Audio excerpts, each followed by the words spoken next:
Hey guys, what's up? Welcome back here to today's episode of The Fishing Teacher, and really appreciate you guys coming by the channel to check today's video out. And we have an information-packed deal for you guys today. We're going to be talking about springtime shakyhead fishing, rigging, what you need to fish it on, areas you need to fish it on, some good tips and advice, little bitty secret things that I use to catch a lot of fish on a shakyhead. And we've talked about shakyhead some in the past here on the channel, but you can't ever not talk about shakyheads enough because they're such an incredible bass fishing lure, especially in the springtime of the year.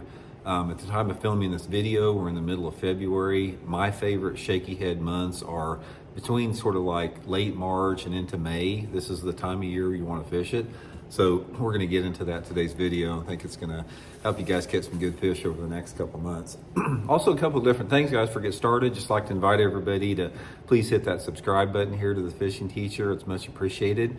And also, anyone interested in booking an on-the-water lesson with me, you can do that by going to my Facebook page, Randy Blaukat Professional Angler, and shoot me a private message.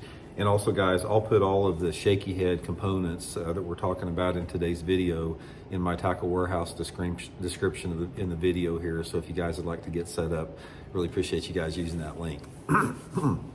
Okay, guys, shakyhead fishing, man, it is one of the funnest ways, most productive ways to catch bass anytime the water temperatures in the 50s and 60s in the springtime of the year.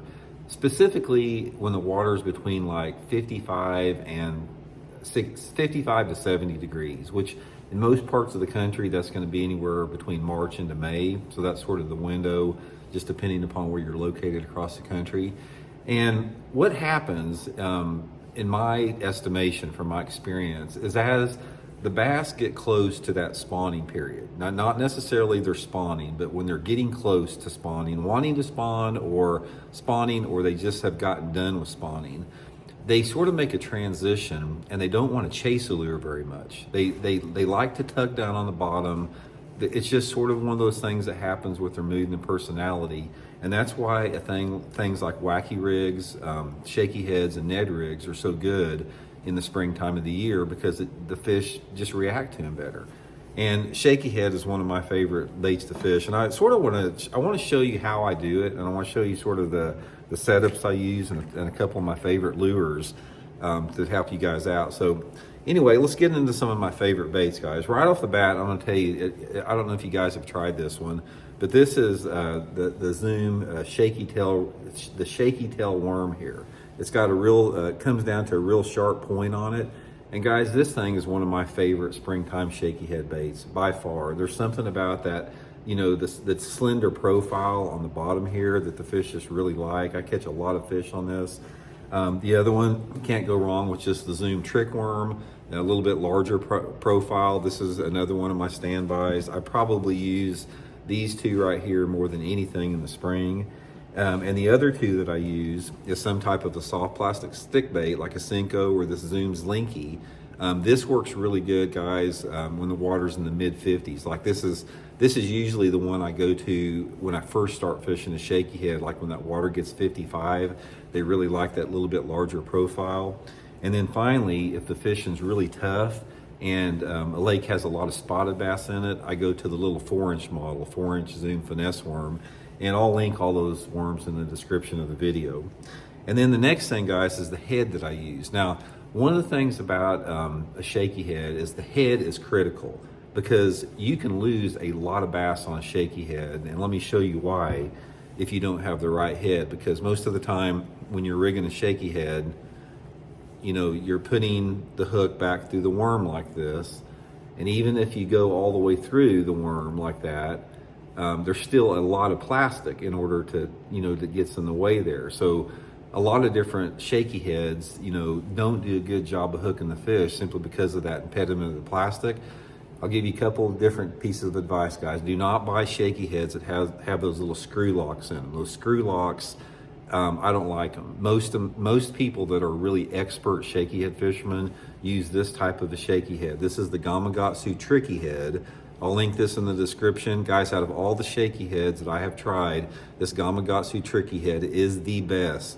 It's got no Shaughnessy bend hook in it, which really hooks them good.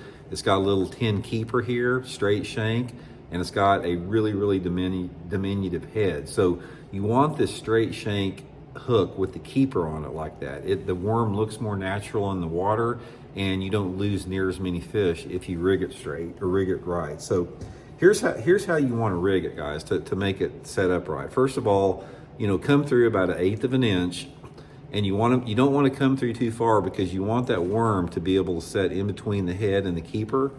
So I'm going to push it up on the keeper, and I want to adjust it to where the keeper is on the outside of the worm, and that's going to keep that head locked in place. So the next thing I do is come all the way through the worm and leave your hook exposed like that. See the point of the hook is exposed. This is how I fish it 90% of the time, unless I'm fishing it around some really heavy cover.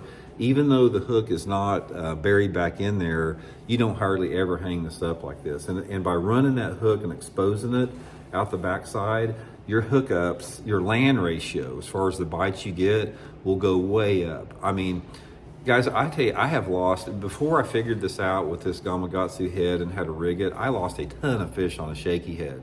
Just a ton of fish, but I hardly ever lose one now. So that's the way I rig it. And also, guys, get the 1/16 of an ounce. This is what I use most all the time. And the slow fall on the 1/16 of an ounce will generate more strikes. If it's really windy or if I'm fishing deep, I'll go to the 1/8 ounce model. But the 1/16 of an ounce Trickyhead is my favorite setup.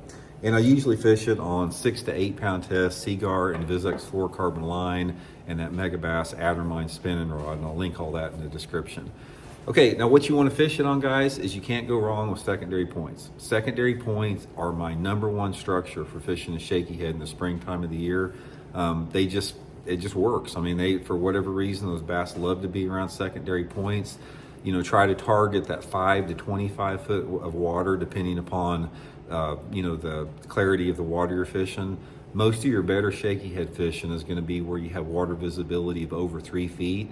So, if it's 3 foot, I'm targeting like that 10 foot of water or less. If I got 4 or greater visibility, 10, 15, maybe even 20 foot. But anyway, guys, just a quick video, just get you some setups, get you some, setup here like what we were talking about here in the video.